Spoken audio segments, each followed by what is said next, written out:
Hello and welcome to the latest webinar from Emergency Services Times. I'm Catherine Levin and I'm the editor of Emergency Services Times. This is our third Q&A special webinar today, and we're going to get into the detail about the Fire and Rescue Service with Chief of the National Fire Chiefs Council, Phil Garrigan. My thanks to Texport and to Hunter Apparel for sponsoring today's webinar. In our webinars, we ask our speakers to share their work, their insights and thoughts on the future. So there's no presentations, no slides, just a conversation to inspire you. We have a Q&A function today, so especially as it is a Q&A special webinar, I'm very grateful if you would pop some questions in the side there. Keep them short, nice short questions, and it'll be much easier for us to process those. And if you like them, then upvote them so they get to the top of this page. We also provide CPD accreditation for our webinars. You'll get that after the webinar today, and if you're watching on catch up, you'll get it towards the end of the month. Our plan today is to run for 50 minutes in total. So let's get started. And there's Phil. Hello, Phil. Hi, Catherine. How are you doing? Nice to see you. I am doing very well. I'm delighted to have you with us today for this special Q&A with the Fire Chiefs. So you've got a long career with Fire Service. You corrected me the other day when I said it was 30 years because you said it's 35. So that's a long time. But now you are the chair of the National Fire Chiefs Council. I've been doing that for a year. So I just wanted to get a sense of what's that last year been like for you? Yeah, it's not quite a year, Catherine. It's probably about 10 and a half months in, so a month or so before I kind of hit that 1 year. But look, what I'd say is it's been intense, an intense kind of 11 months, but hugely rewarding. And I spent as you would imagine me to, I spent the first number of months trying to get under the skin of the organisation, our functions, and also reach into services, because I have an understanding of what it's like to be the chief of Merseyside, but I don't fully understand what it's like to be a chief of Northumberland or Cornwall, and so I wanted to kind of understand what that was like. I equally I've reached out into a number of kind of key stakeholders, as you would imagine, trade unions, governmental departments, local government association, employers, just to see things from their perspective. So, over the course of that 10 months, I've dealt with quite a few things, which I'm sure we'll go into. We've had a loss of tragically loss of two firefighters over that period, which is something I'd never envisaged having to grapple with in the first number of months as the chair. And we've had also lots of other complex matters to deal with, which I maybe go into, and certainly some of the more strategic kind of things for the Fire and Rescue Service to be involved in. But it's been a really fantastic 10 months, and what it has told me is how incredibly committed people who work in the Fire and Rescue Service are, not just on the front line, but also in back office and supporting roles, in Fire and Rescue Services roles, in the NFCC. And how we kind of contribute collectively to keeping people safe. So it's just been a really, really fruitful 10 months, and now I'm kind of looking to the future. I got a bit more of an idea about what the future holds and where I would want to position the NFCC to support services and communities better. Brilliant. So that's good, because that's lots of questions about that forward-thinking part of what you're doing. I'm really pleased to hear so much enthusiasm, and the fact you're calling the service fantastic, all the different people you've been talking to, and an intense job, because you're no longer in Merseyside all the time. You're travelling all over the place. I think even going outside of the UK. Have you been travelling to other countries and see what they're doing? Yeah, absolutely. I've been a number of countries internationally. To both talk about what we're doing, importantly, and and we lead the UK leads globally in a number of areas, but also to listen, and some of the kind of innovation, some of the research that exists outside of the UK is certainly something we would want to bring back in to inform what we do here. Brilliant, good. So lots of voices that you're listening to there.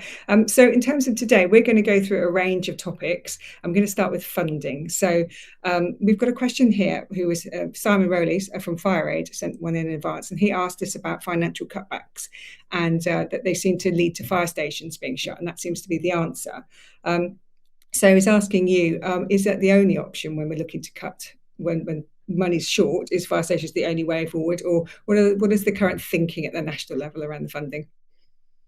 Yeah, okay. Look, I'm big up to FireAid in the first instance, because I've done a fairly significant amount of work with them over the last few years, and certainly as the chief of Merseyside, getting lots and lots of kit and equipment and fire appliances across to Ukraine. So they're doing an amazing job there. In regards to the challenges facing fire and rescue services, it's we're probably been dealing with cuts and austerity for an extended period of time, and I'll come back to some of the successes. Actually, I think, and some of my focus has been on funding as much as it's been on anything else. And when I probably started this job, I set out kind of three primary kind of considerations. One of which was improvement, the other one was reform, and the other one was funding, to ensure that the funding for the fire and rescue service reflected the role that we did or we do. And I suppose, from my perspective, the financial settlement just released probably is a reflection of the significant amount of lobbying and pressure we've exerted onto government in that space. It is significantly different than what we had envisaged in the first instance, and that's not just down to the NFCC; it's down to kind of political intervention based on the kind of the local engagement. It's also down to the representative bodies and the role that they've played. But we've got a significantly better outcome, I think, than we would have had we have not have been so engaged in that space.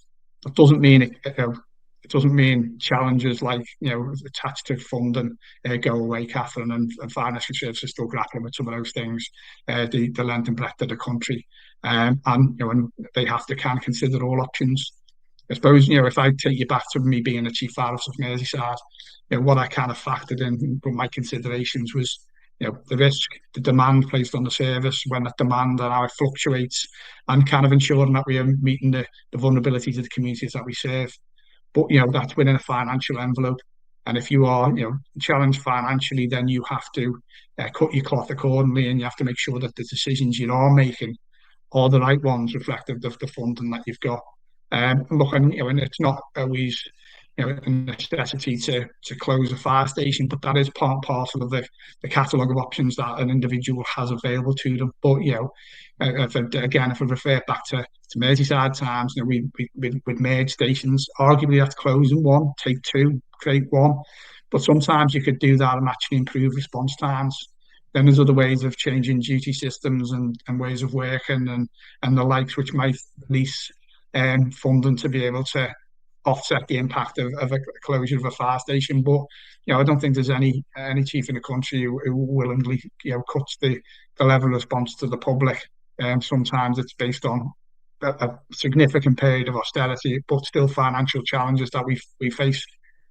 Whilst I'm quite pleased with the outcome of the funding settlements, it still doesn't mean the funding challenges have gone away. They haven't for a number of fire and rescue services, and we've recognised that there's still more work to be done. And look, I'm sure that the people I've mentioned previously, those kind of really key fire stakeholders like me, will continue to lobby government to ensure that we protect fire and rescue services in the longer term. And I've said numbers of times now, when we've got 11,000 firefighters less than we did have a decade ago. You know what I mean? And look, I'm not even suggesting that you need 11,000 back in, but we certainly need significantly more to protect the communities that we serve. So until I feel like that's been recognised and we've kind of re-established where fire and rescue services needs to be around funding, then I will continue to lobby into government to support that endeavour. Okay, thank you. That's it's interesting to sort of hear the complexity of what you're doing there at that national level, in terms of all the different bodies, in terms of the lobbying, in particular the relationship you have with government, with the fire minister, and there are a range of options. That fire station is not the option, but as you say, it's one of a complex thought process. Now, we're talking about funding there, but we also, I think, need to think about governance and how fire and rescue services are managed. So at the moment, we've seen quite a lot of change in the police. So we've got a police reform white paper with the potential to shrink from 43 forces in England and Wales, possibly down to as few as a dozen, speculation at the moment, about the creation of a national police service. So when we sort of look at that context for your work in the National Fire Chiefs Council, you'll be very aware of all of that and the potential for the devolution agenda, reducing and creating more devolved mayors with fire going under them, and we see that going to be happening in West Midlands, at least. So in terms of what that means for fire, we've got a question here from Duncan White, and he asks about following the mergers in Scotland, which are now 13 years ago. is it right, is the timing right now for English Fire and Rescue Service to be nationalised to provide a more financially efficient service? So we go back to the funding and the finance thing. Should we shrink them down or go for a national service? What's your view on that? Yeah, look, and I think what police have, I think funding has been a driver for some of the kind of conversations within police, to be perfectly honest with you, around some functions being delivered nationally. And then, that kind of, obviously, that more regionalised approach maybe, and even probably beyond region, if you go down to 12 police forces, but also, a commitment to maintain visibility at a local level and in communities. It's a challenge, that, by the way, for policing, and I think they know that, and kind of, moving from where they are now to where they aspire to be will take some doing, and I think even they recognise that, and I think they're saying, the potential for those changes to fully be take place is around 2034, 2035. So there's a period to go before that comes to fruition. And clearly fire and rescue services need to be cognizant of that. I suppose where we've been, and again, I was probably reasonably comfortable as we started to move into mayoral authorities, devolution, probably more latterly local government reorganisation, where you start to coalesce resource, and it would have been both police and fire and local authority and others around the geographical footprint. So we are all operating out of a mayoral authority, which in my view would have meant we were pretty effective as a partnership, because it hasn't always been like that. Sometimes fire and rescue services have worked across different geographical footprints, and that becomes quite complex and more difficult. But the kind of policing announcements and policing reforms have kind of pushed that on a little. And so I'm alive to the kind of issue. I'm very cognizant of the kind of conversation. It is something that I spoke with the minister about, and where do we see it? I suppose in fundamental, my view would be the most important things is our outcomes to the communities that we serve. So, could you bite off too much and become too big that you don't, ensure that you know what communities need and you're reflective of those needs? Or could you be too small? You haven't got the funding to be able to sustain that particular fire and rescue service in the way that you would want to. I have, and again, there's no science behind this, to be perfectly honest with you, but I have kind of reflected on even some of my conversations into Scotland, and how they kind of manage themselves. They probably have three broad geographical areas that they operate within under one, Scotland. And it's probably about, I think Scotland's about 5.4, 5.65 million. And around 2 million seems to be a reasonably sized kind of size of service to be able to function effectively, which means you're not going down to 12, but you're probably going down to less than you've got now. But I actually think the first step for fire was to move under the mayoral authority, which would have seen some fire and rescue services merge anyway. So we'd have seen the number reduce ever so slightly. I think that's the first step through, if I'm being honest.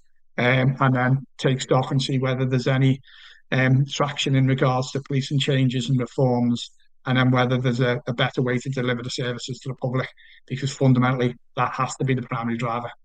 Yes, and we see that in North Yorkshire with the fire under the mayor there, and in Manchester, London. So there's a little bit of experience already. But yes, I mean, the drive is to go to devolved mayor. So, as you say, it's a good step. It's a step forward, but it's not the total change. Perhaps the big thing that police are looking at. But as you said, that's going to take a long time, if it happens at all. It's quite a substantial thing to do. So, okay, that's useful. So let's move on to talk about culture. It's been 3 years since HMI published the report on values and culture in the fire and rescue service, with 35 recommendations. I went back through it recently and refreshed my memory, mostly around misconduct, ethics, diversity, feedback mechanisms, standards, space, and more. So in those 3 years, and now that you've had your nearly 1 year in the NFCC, are you seeing a change in services? What's the conversation like around culture at the moment? Yeah, look, I genuinely think we are, and that's down to multiple partners again. Ministerial Advisory Group has placed a real focus on culture, as of the HMI in their kind of their review, the kind of misconduct recommendations. Fire and rescue services, look, and I would say this, have grasped that now. They recognise the reviews that they've undertaken. Again, reflect the fact that there was stuff that needed to change in fire and rescue services are changing it. Look, I won't suggest that we're there yet. There's still work to be done, undoubtedly. But we are progressing, I think, far more effectively than we've probably been ever in the past. In my 35 years, I think we really understand the kind of the significance and importance of getting our culture right and making people feel like the place that they work in is a place where they belong, and meeting everyone's aspirations for the fire and rescue service. But it's not just fire service, it's not just the NFCC. You look at the inclusive fire service group, you look at the LGA employers. Everyone has a responsibility for the culture of the fire and rescue service. And I really think everyone is recognising that responsibility and stepping up and seeking to do something about it. If I do draw back to the 35 recommendations, I'd probably suggest that a significant number of them are being discharged or are being discharged or will always need to be discharged in fire and rescue services through the arrangements that they put in place for managing misconduct. But you've got to embed them into practice. So what I mean by that is, we've got the fire standards now, and a number of them about, leading an organisation, leading the fire and rescue service, and embedding the importance of doing that through creating the right and appropriate culture. Then you move through in the establishment of professional standards functions in fire and rescue service, independent reporting lines. All of those things start to mean that, even if it's not now, at some point in the future, you've got robust arrangements in place, and then that professional standards functions has got to work really effectively to do what it's expected to do and what the HMI expected to do on behalf of government. And then importantly, you've got to go back and check. And look, I mean this wholeheartedly. That's exactly what I would expect the HMI to do, to go back into services to check that the improvements being made are being made and that they're being sustained. And the NFCC is there to support them in doing that and to provide fire and rescue services with the tools to effectively support them to be able to meet the expectations of the HMI and, more importantly, the people who work in their organisation. So I think we've made significant progress. I don't think we're there yet. And I don't think cultural change and shift ever goes away. I think it's really important that we recognise that, and we always have to be alive to it. And we have to reach into people with lived experience. We have to speak to people. We have to engage with our staff to make sure that we are listening. And if things are changing and circumstances change, that we change and adapt with them. So we always make our places of work accessible and friendly and welcoming to everyone, so people thrive in the workplace. So yes, I think we are making great strides as a collective, not as individuals, but there's still more work to be done, Catherine. Yes, and on the professional standards point, the units that exist in police forces but are relatively new to fire, do you know how many fire services have introduced that into their organisations? I know London has, but do you know how many others have? Well, specifically, no, but a vast majority of them are either have implemented or are moving to implementation of professional standards functions. But they vary in size, Catherine. It's a name, to be fair, but the function is about ensuring that conduct is managed effectively and appropriately, and people review the mechanisms for that. What I would say is, as Merseyside, I had a professional standards functions before, in Merseyside 15, 20 years ago, to be perfectly honest with you. So, and looking, is the irony, I didn't realise that others didn't have it. I thought that was a normal function of a fire and rescue service, to be perfectly honest with you. It was only when HMI shone a spotlight on it, then it became apparent that. But yes, and look, and I know the vast majority of fire and rescue services are moving towards that functionality, even if they haven't got the resources to create a professional standards team in the way that others could. Yes. So on the professional standards units and then the review back into HMI, there's no sense, I think, at the moment of a review being done at a national level, but I believe that culture will be looked at in individual service reviews. Would that be right? Your understanding? Yeah, you've got to enshrine it and stuff. So I go professional standards fire standards as a way of enshrining the expectation, as is the national framework, which is due for refresh, as is ministerial expectations placed on HMI to look at these things specifically. So like anything else, and it's the same for any recommendations from my perspective, You just don't just put the recommendation out and walk away. You Mm. put the recommendation out, you go back and check that the recommendations have been implemented, and then you go back again and check that they're still being implemented, and you keep going back because, Yeah. in the nicest possible way, the management of conduct and the development of a positive culture in the workplace, needs to be continually reviewed and continually assured. So, and no fire and rescue service should be concerned about the HMI coming in and taking a look at that. Actually, you should seize the opportunity to showcase all the incredible work fire and rescue services are doing in that space. Yes, yes. And so we had one question on misconduct from Ben Walker in terms of thinking about the space of fire and rescue services. The question we have next in this space is around, so we talked about kind of qualitative, so the culture, sort of the feel and how people feel about how they come to work. But Graham is interested in, so Graham Holland, who was previously in ORH, which is a consultancy, and now working for himself, asked about the quantitative side, about in terms of looking what good performance looks like in numbers. So do you see a lot of that? Then it always used to be the case that what gets counted gets done.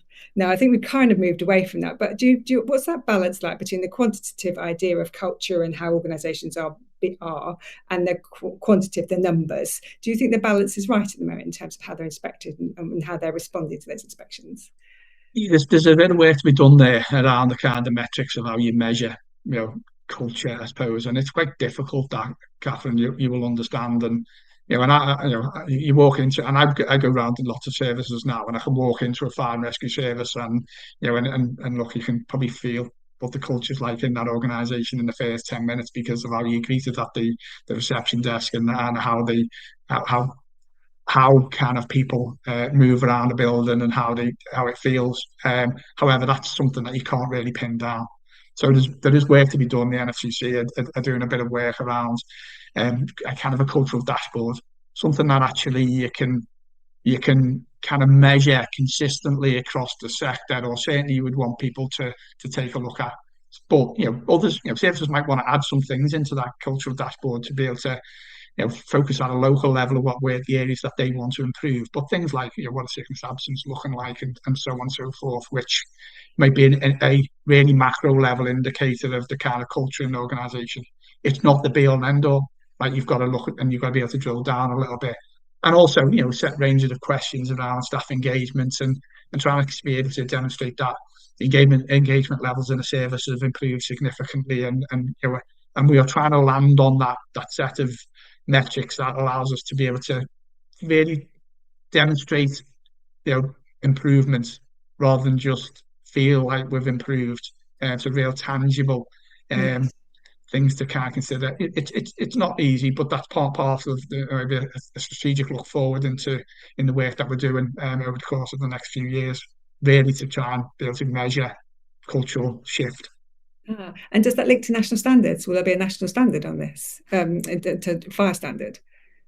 I don't know about the fire standards board might have a view on this, but what I would say is, kind of, it's probably about leading the service. So it may not be something specific, but it may well be a component part of leading service, leading people, being able to demonstrate that you've Yeah, got an understanding about what the culture's like. And yeah, also, when you go back to kind of conduct and misconduct, you know why, and whether you're disproportionately impacting on one group of people or another.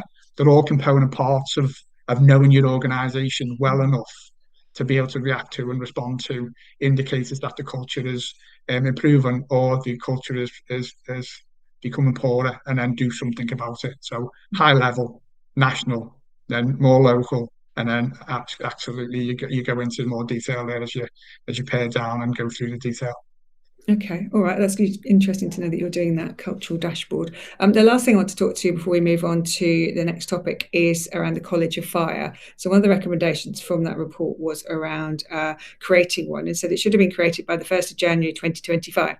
Now, I have to say I haven't seen it. So could you give us a bit of an update on what's happening with the College of Fire, please? Yeah, and look, I think that was a HMI recommendation rather than the governmental commitment. If I'm right, Catherine, you might need to correct me there. So, it was look, I that's a think they have agreed. It challenging. was in the white paper. I'm pretty sure they said that Yeah, they were well, going to do I'm sure they it. probably agree with all the recommendations and then realise that's quite difficult to deliver within that time frame. And it is. And look, we are. having quite extensive dialogue around the functions of a college. Again, it's a ministerial advisory group priority. There is a number of stakeholders who are involved in those discussions, and that is from the real diversity of the sector. Not just an echo chamber really, and people's views are being shared, expressed, and the government are trying to now work towards implementation. There will be a consultation. I'm not there to push the consultation, but there's a consultation which will be due out relatively shortly from government. So again, garner people's views further around what they want the College of Fire to be, and what functions it would discharge. But look, from an NFCC point of view, we welcome it. It's a Grenfell Tower Phase 2 recommendation. It's clear when you read even the recommendations, but between the lines of those recommendations, that we need that investment in the infrastructure that supports fire and rescue services more broadly. And look, I and the chiefs more broadly welcome the opportunity that it will bring. We want them, we want government to get it right, and we're working with them to ensure that they do. The probably timeline, if I was being, and it's not pessimistic, being realistic, I would suggest is probably a transitional change over a period of maybe 3 years towards full implementation, maybe 2029. And that's probably a reasonable timescale to ensure that we get it right. But bearing in mind, a lot of the functions as described within the college are already being discharged by the National Fire Chiefs Council on government's behalf. So, we are working towards that. So things won't drop off. In fact, we would want to see things enhance and develop further, and more investment. So when we transition to a college, it's done so effectively and seamlessly. But so it's work in progress. Okay. But we're setting for ourselves probably some realistic timescales for delivery. That's what I am. But so I was hoping you were going to say it's going to be added to Brighton to the College of Policing, and it's going to appear very soon. But no, we're going to get a consultation on it. So we'll just wait for that. I'm glad to know that's on its way. Okay, so I'm just going to take the top question on the side here before we move into my questions on resilience, which is where Brendan Simpson asks you about community safety teams and the fitting of appropriate safety systems. We continue to support these teams to keep communities safe. So I suppose broadly, I would interpret that question being around where does prevention sit in your world at the moment? We used to hear lots and lots about smoke alarms and that. Now it will become protection. So where are we now with prevention and your sort of priorities around that space? I know Brendan go back a fair bit, and I know Brendan very well, and he knows how important prevention is to me. Look, it's like to some degree, it's like trying to choose your kids. There isn't a favour, so it isn't prevention over or protection over prevention, and response over protection or prevention. To be fully effective as a fire and rescue service, you need to get all of those things right in the most proportionate way. Reflective of your community risk management plan. So prevention is absolutely better than cure. And that investment undoubtedly saves lives. The work that we're focused in around protection is very much being post Grenfell remediation. There's a huge amount of work and governmental investment into protection, I hasten to add. And now and you'd argue we probably took our eye off the response ball and the preparedness ball. Now we need to put our eyes back on that as well, to be fair, as well as prevention. But prevention isn't going away, and the support that teams, and the outcomes that teams deliver in fire services that lend to better country is outstanding. And that remains an absolute priority for the NFCC and the sector and government for that matter, and the HMI, because the HMI in most recent reports have absolutely been explicit around they don't want to see any disinvestment in that area, because we all recognise that those preventative measures are saving lives. So we remain absolutely focused in, so Brenda can have my assurance on that. Excellent. Thank you for that. It's interesting that you talk about it in terms of not choosing your favourite children. You're right. There's the balance, isn't it, between all of those Yeah. things? But sometimes some things get more attention than others, as we've seen. Okay, so thank you for that, Brendan, for that question. So we're going to move on to resilience. So you mentioned very briefly preparedness there, which is helpful. I did an interview with Vary Sharp, who is the chief exec of the National Emergencies Trust, and she talked to me about the work that they do to create fundraising campaigns to deal with the needs of people after major incidents. She talked about Manchester, talked about after when COVID happened and so forth. Now, she talked about the link between the emergency services and the voluntary sector. And we talked a little bit about the consultation that came out last year, which was about should the voluntary sector have a greater role within the civil contingencies framework, Cat 1 or Cat 2 responders. Government says no, needs more data to do this. And I just wondered what your thoughts were on that whole space around how fire services in particular are interacting with the voluntary sector. Does it need formalising more? Should there be more money? Or does it kind of work right now? What's your view on that?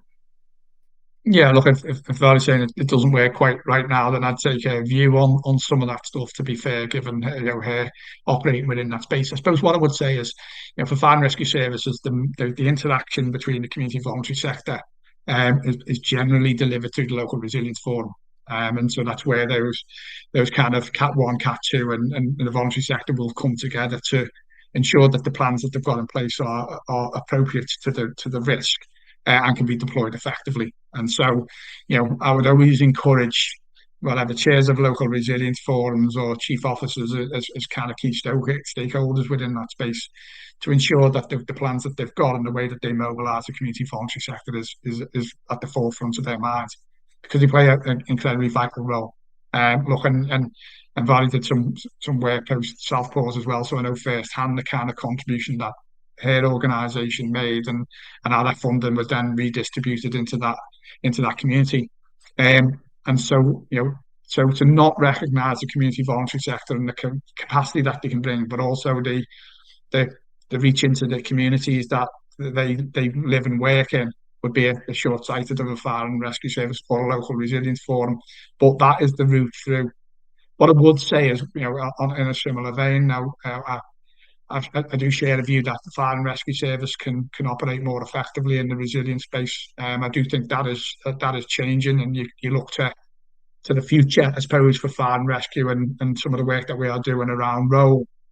And I think there's a real groundswell of opinion both within the sector, within the representative bodies, within local governments, and also within national government that the fire and rescue service can maybe reach in and do some more around national resilience, preparedness, community preparedness. Now, if that does come to fruition, then I would see the fire and rescue service being a real pivotal partner of the community voluntary sector and being at the focal point for the mobilisation of that community to support communities prepare for crisis. And look, and as we know, that crisis can shift dependent on circumstances and global context. So I do think there's a role for the community voluntary sector. I also think there's a role for fire in that resilient space. You would argue we're already in it, but I think there's a role in leading and coordinating, and it's something that over the next few years I will be looking to champion too. Would that need funding to go with it? Because if you're not funded to do it, because we think about flooding, you do flooding, but you're not funded for it. You start doing preparedness, and you're not funded for it. You're just doing it for free. So, would you consider having that as part of the settlement in terms of getting extra funding to do preparedness work in what you've just Yeah, described? and I'm looking. Some of that stuff is funded in some way, shape, or form. It's not necessarily just driven through fire and rescue services, in LRS, secretariat support, and so on and so forth.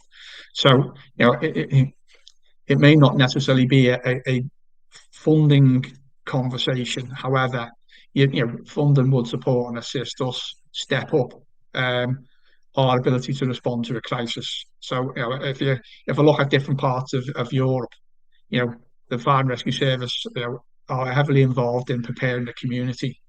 Um, I don't see that in the UK, if I'm being honest. I see, the community voluntary sector being, focused in on supporting communities when something happens, but not necessarily preparing them for that. Now, if fire and rescue services step into that space, that feels a little different, but it also allows us to engage really effectively with the community voluntary sector, to mobilise them alongside ourselves, but to coordinate and lead. So, yes, there would be probably a redistribution of maybe of funding across different government departments to recognise the contribution that fire are making. But the money is there to provide civil protection and community preparedness. It just needs to be, directed into the right places to be able to make the most effective intervention, in my view. Okay, all right. So given all of that, we looked at the National Risk Register today, the 89 risks that are in there at the moment.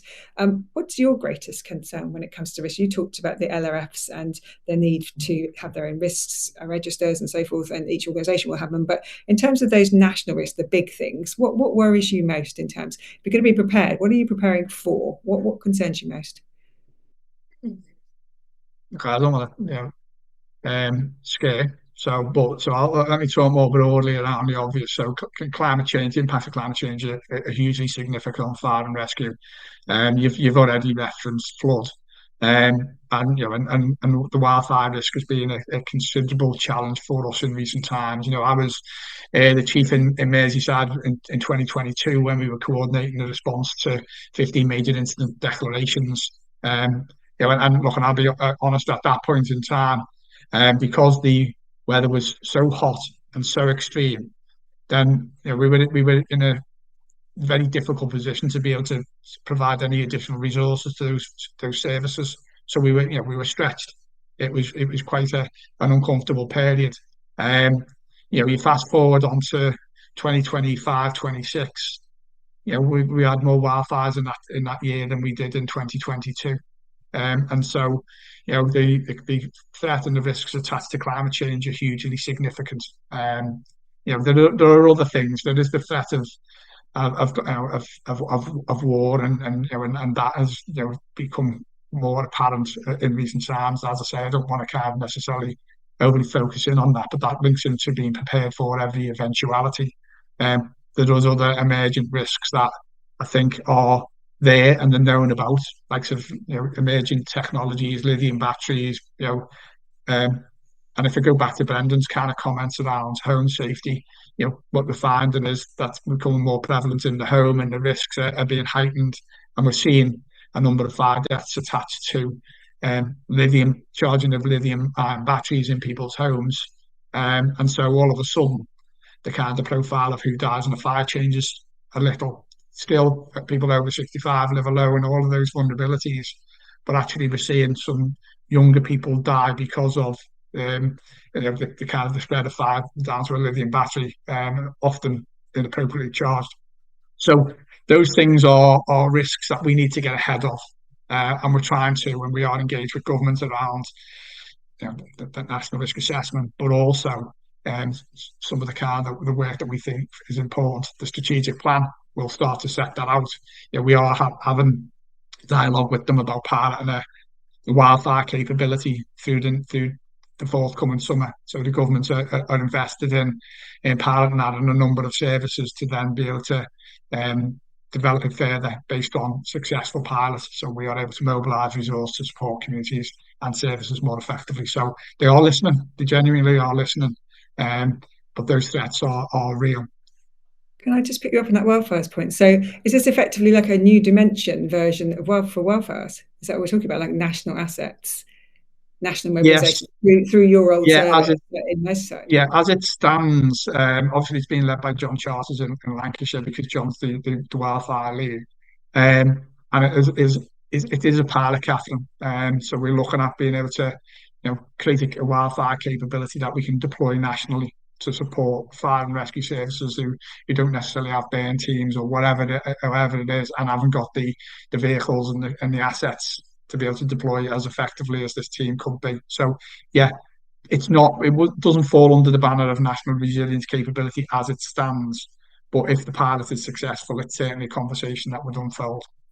Yes, it would make sense, wouldn't it, to use those same arrangements that you have with your high volume pumps or your instant response units or whatever. So that makes sense. Just on that climate change point and around the working conditions of firefighters. So this webinar is sponsored by Texport and Hunter Apparel, who provide PPE. Now, thinking about the way that PPE is used for structural firefighting, big, heavy, stuff they need for buildings, when you start to think about firefighters working in these outside environments for long periods of time, what's the fire chiefs? What are you doing in terms of thinking about the PPE for those new and emerging threats? What does that look like for you Yeah, as a looking, yeah, looking at and before we go to different fire and rescue services, they've probably got different you know levels of PPE reflective of structural firefighting kit or wildfire kit and so on and so forth. And so we are alive to that particular uh, risk and kind of challenge. I suppose the bit for us to consider, and I do think there's more work we can do in this space. Sometimes we need to share the problem, not look for the solution and not find it. So what I mean by that is, and it's not just about PPE for that matter, it extends beyond all of the work that the fire industry do that complement the work that fire does. So if by way of example, Catherine, I'm saying, look, I need to be able to equip my firefighters with the right level of PPE to be able to deal with these types of incidents.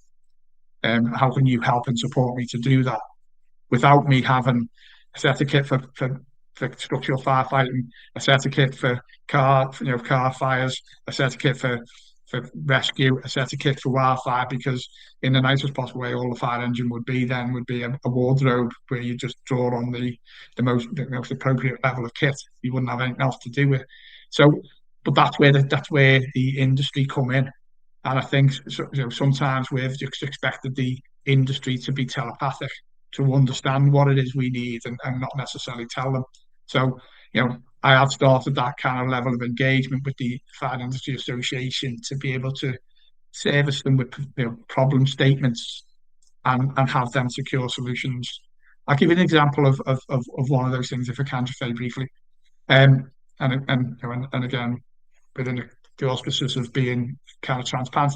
So a lot of rescue equipment is being stolen from fire stations at this moment in time and has been for a number of years. Now, actually, technological advancements mean that now the kit, so the rescue gear, the cutting gear, is now services have got the ability to block it via technology now. So if someone steals it, then they can pretty much switch it off, so they can't use it anymore, and also track it. Now, unless you have that kind of conversation with the industry, then they don't come up with the innovative solution to address your problem.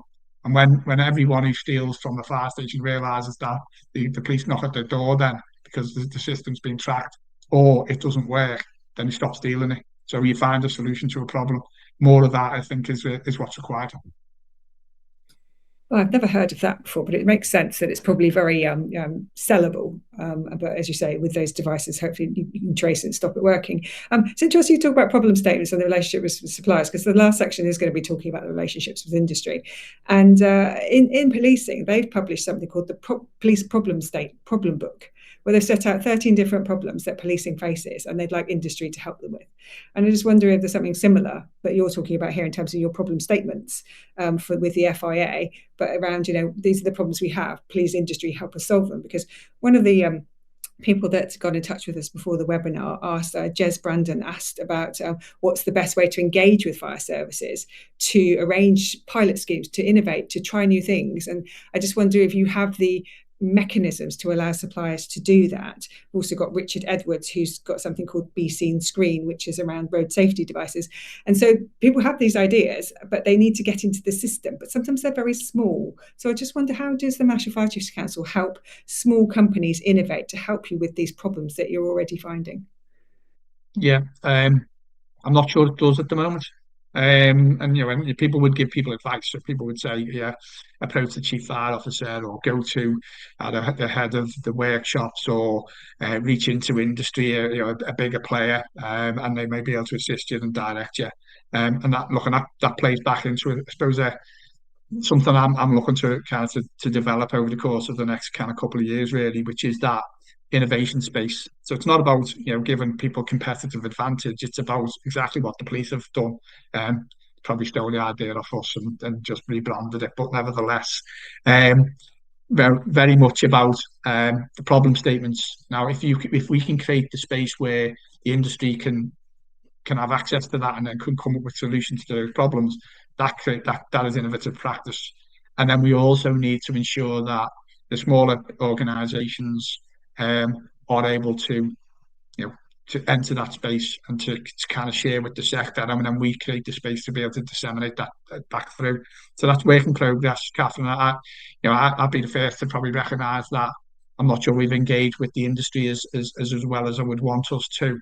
But people in my team know that that's a priority for us. So it will start to develop, hopefully. So if anyone's on the call who's raised those kind of concerns, if they've got ideas, what I can't do is, and hopefully people would understand, if there's 1,000 little, organisations, it's very difficult to be able to respond to every one of them. And hence, organisations such as the Fire Industry Association are very good because they're like an umbrella organisation where we can route the problem statements through. They're not the only one, probably, well, to my knowledge, but if we can ensure that we're putting the information out and the questions out, and we know it's going to come back in a similar vein, then we can coordinate that a little better. So look forward to the opportunity to work with the sector more. Great. Well, I'm sure they'll be very glad to hear that. I mean, just going back to policing, I hate to keep referring to them, but they have something called the STAR program and the Accelerated Capability Environment. So the STAR program is where they have a pot of money and they allow people to come in and try things and innovate and do quick solutions, see if it works and scale it up. And Accelerated Capability Environments owned by the Home Office, you probably know it, where they have a whole bunch of suppliers who are on something called the Vivace framework, who are then able to then do smaller projects that come into sort of mostly around tech, but innovation. So there's a few things there, I think, that perhaps Fire could either join in with or learn from, maybe in this space, working with industry. Now, we've got a question at the top here, which has been here for a little while, which I'm going to come to. It says, this is from Will Britton, I think. It says, how is your technology strategy evolving to meet the demands of multi-agency visual first response? I'm afraid I don't know what visual first response is, and maybe you know. Can you make any sense of that? Not particularly. It's okay to say no. Visual first isn't the phrase I know.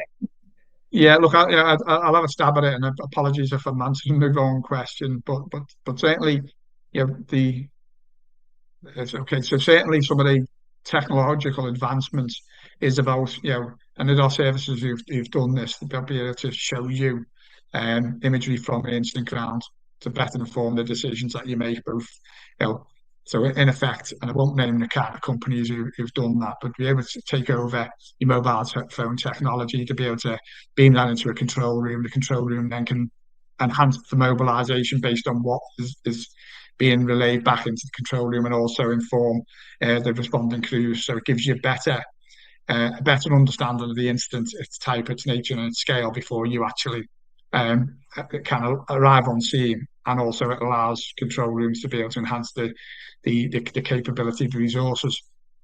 So that's that is something that fire and rescue services are doing and have done. Some are more advanced than others, like anything else, often due to funding, and and then maybe a little bit of leadership and a bit of vision. More from a strategic NFCC point of view, as I suggest, we recognise that digital and data is crucial, not just around the infrastructure that we put in place, but also getting the right data and information in to inform decisions at a national level as much as at a local one. We've just seen the FARDAP system replace the instant recording system, which means that that's the first step through.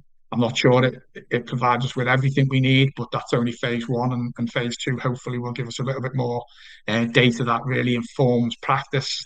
But then when you start to get that data in, and it be clean and it be consistent, then it allows us to deploy our national focus accordingly. So digital, data, technology, advancements, all of those things are part and parcel of the plan.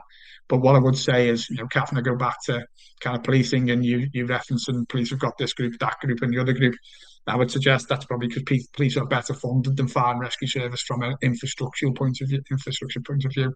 And that is something that we are saying into government. That is something that arguably falls within the remit of a college of fire. Real investments in digital innovation, real investments in research, that starts to feel better for us. And it's something that we will continue to champion at every level across every key stakeholder for fire, because we all recognise the same thing.